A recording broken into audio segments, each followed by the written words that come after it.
Do you ever wonder who cares more for you, your heart or your mind? In the grand theater of life, the heart plays a fascinating role. It is often viewed as the emotional powerhouse, always prepared to extend a hand of compassion.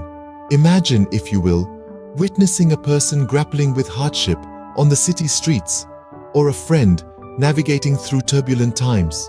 What does your heart whisper to you in these moments? Consider a situation where a friend is embarking on a new journey, moving to a new apartment. Your heart, in its boundless empathy, insists, lend a hand, help them move those heavy pieces of furniture. It's the right thing to do. Or perhaps you stumble upon a charity event. Your heart, ever the altruist, urges, donate, extend your support to those in need. The heart, it seems, is always ready to leap to the aid of others, a testament to its profound emotional capacity. Now, let's turn our attention to the mind, our voice of reason. This is the part of us that likes to weigh the pros and cons before diving headfirst into any situation. Remember when your heart urged you to help your friend move? The mind, practical as ever, might interject, "You have work the next day. You'll be drained. Can you offer help in a different, less exhausting way?" And what about the charity event that tugged at your heartstrings? Your mind might gently remind you, yes, it's important to give, but don't forget about your own financial responsibilities.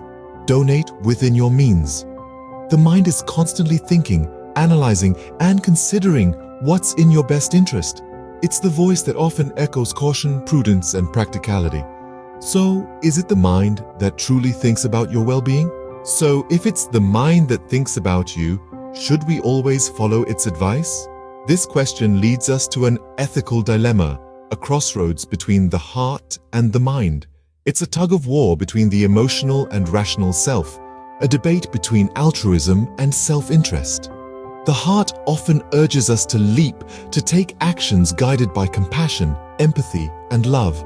It resonates with the struggles of others and yearns to extend a helping hand, often without considering the consequences. On the other hand, the mind, the rational thinker, urges caution. It prompts us to consider our own well-being and feasibility before making a decision. It's the voice that whispers, "Think it through. What about you?" Choosing between the heart and mind is a delicate dance, a balance that each of us must find for ourselves. It's not about disregarding one over the other, but rather about listening to both. It's about understanding that sometimes the heart's call to help can be answered in ways that the mind can agree with, ways that align with our capabilities and resources. So, should we always follow the mind because it thinks about us? Not necessarily.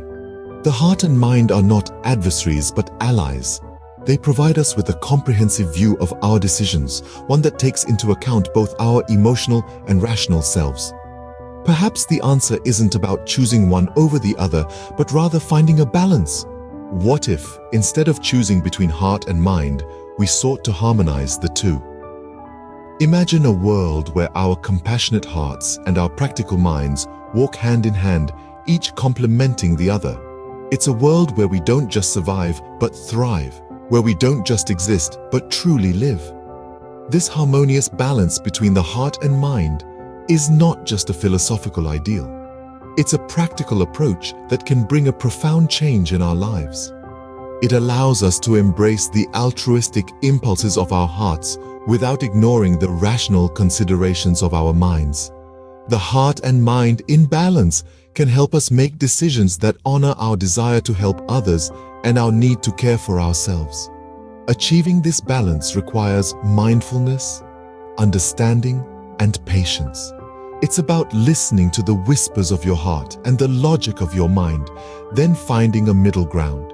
It's about making choices that resonate with your values and align with your resources. The benefits of this balance are manifold. It can lead to a sense of fulfillment, a feeling of authenticity, and a genuine connection with others. It allows us to give without depleting ourselves, to care without losing ourselves. In the end, it's not a question of who thinks about you more, but how the heart and mind can work together to create a fulfilling and genuine connection. Hold on to this thought and let it guide you in your journey towards a balanced life.